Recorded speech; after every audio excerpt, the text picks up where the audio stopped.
Welcome to another Top 5 Friday, everyone. I truly appreciate everybody stopping in and watching these nonsensical top 5 lists. I know that some of you get a kick out of it, but others don't. But for those of you who do, thank you for watching. But it is hard sometimes to come up with a list because I feel like I've talked about everything at this point, at least from a personal standpoint. But there are a few more things that I think I can cover. And one of them is, well, how did I get started collecting in the first place? I figured there might be one or two of you out there that might be interested in that. Because actually collecting at this point is getting nostalgic. It's crazy as that is, and that just means we're getting old, so old. But anyway, this video is brought to you by Squarespace. Oh, it's Friday night. I don't know what I'm gonna do tonight. I could sit here and pick my nose while I watch a brand new video. Whoa, Top 5 Friday tonight. So before we get to number 5, I guess a little bit of backstory here. I started collecting around early 2000s, I guess. It was around the time my grandfather had passed away. And it got me reminiscing about the old times playing some of the retro games that we grew up with and all those amazing times we had. And it wasn't that I had ever forgotten about those games.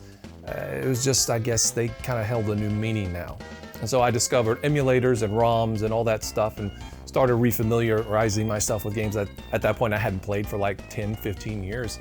And so at that point I was like, I gotta get the physical of this. So I got an NES, and this was before actually going to flea markets and all that. That would come later. No, my first bit of collecting was actually on eBay, and I quickly became pretty addicted to it and obsessed with it. So all the games on this list are from that era of about a year of me just going on eBay and getting anything that I could get that I had some kind of connection with. Number 5 on the list, because it is actually the first one I remember getting in the box, because a lot of them were loose, but this one was in the box, and this is Bart Simpson versus the Space Mutants. The reason why this was one of the ones I picked up was because I played this a lot as a kid. I didn't own it, and I actually didn't rent it. Well, I rented it a couple times actually, but my friend across the street had this game, and so we were constantly playing it over at his house. It's one of those games where the controls suck. The gameplay is not all too compelling. It's very frustrating and very cryptic at times. You don't know a lot of times what you can jump on and what you can't jump on, and you're just left in the dark to guess. However, for me, it just has a charm to it. And I have deep memories of playing this game. So when I saw this pretty minty box, and this is one of the mintiest boxes I have, and I saw the game, and I believe it was only probably $15 to $20, which most on this list was around that price range, I had to pick this thing up. It's not a great game, but it actually does mean something to me. Number 4 on the list is A Boy and His Blob. So this particular copy I picked up on eBay for, I think, around $15 to $20.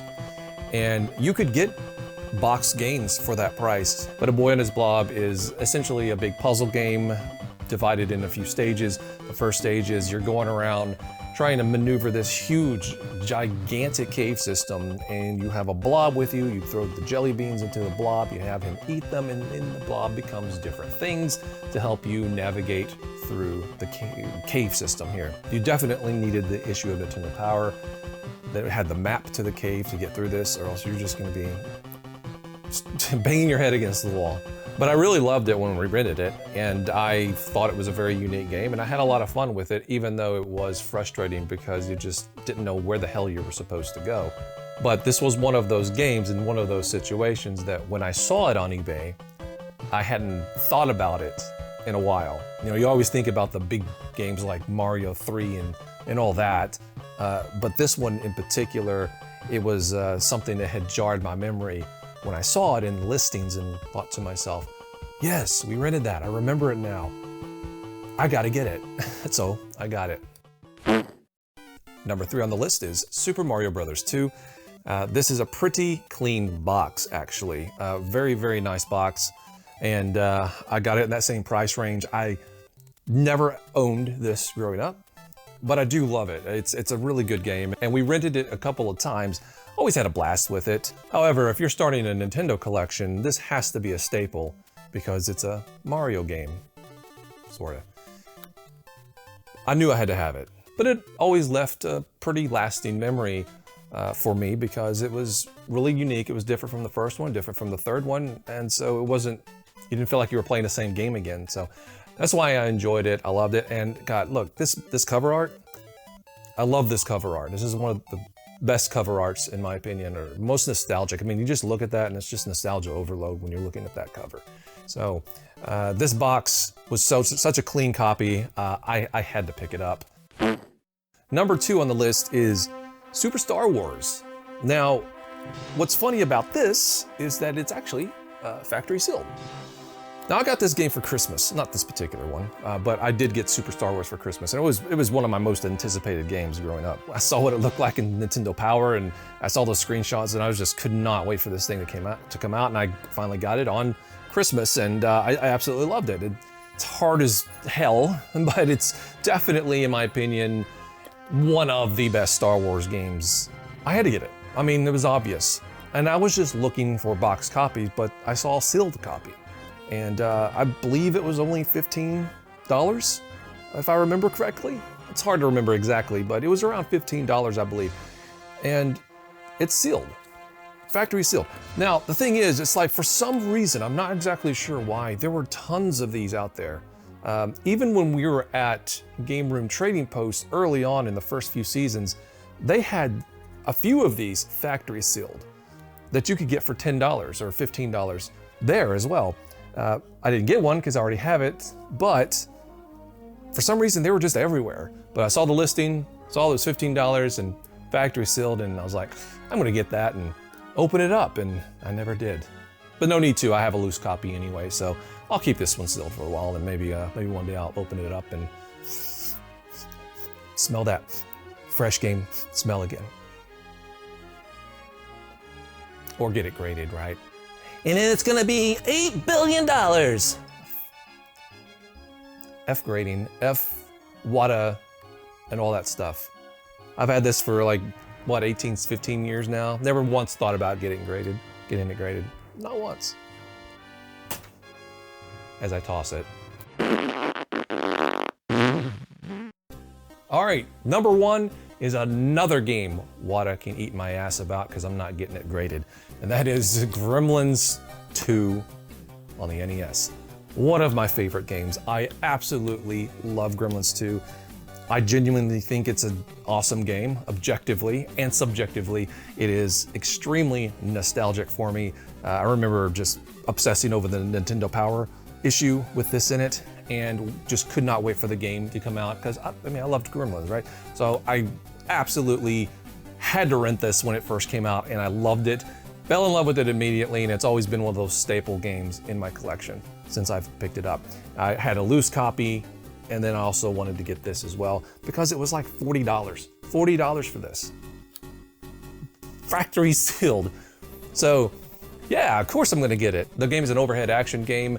It's not very long, but it is pretty tedious in a few places. A lot of really difficult platforming that you have to maneuver through in order to master the game. But I do think that it's just really super fun, and I would always recommend this game to anybody. But this is definitely one of my favorite things in my collection that I own. And it's been with me for, I mean, at this point, pushing 20 years. And that's pretty crazy to think about. And depressing in a way.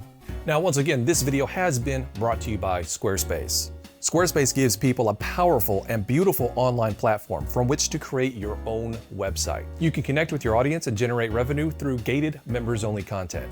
You can manage your members, send email communications, and leverage audience insights, all in one easy-to-use platform. You can create a community on your Squarespace website with a fully integrated commenting system that supports threaded comments and likes. You can use powerful blogging tools to categorize, schedule, and share your posts. You can even extend your e-commerce capabilities with Squarespace extensions. These new third-party tools can help you manage inventory, promote products, streamline bookkeeping, and much more. You can display posts from your social media profiles onto your website and automatically push website content to your favorite social media channels so your followers can share it too. Go to squarespace.com to start your free trial, and when you're ready to launch, go to squarespace/gamechasers to get 10% off your first purchase of a website or domain. You can also click in the description. All right, so thank you for watching, everybody. And oh man, I wasn't joking. Like we're getting old. Like it's bad. It's bad. Like the fact that I've been collecting longer than the time period of me as a child playing games. It's literally just blown my mind. I didn't even think about it until now, making this video. Oh my God. I can't even.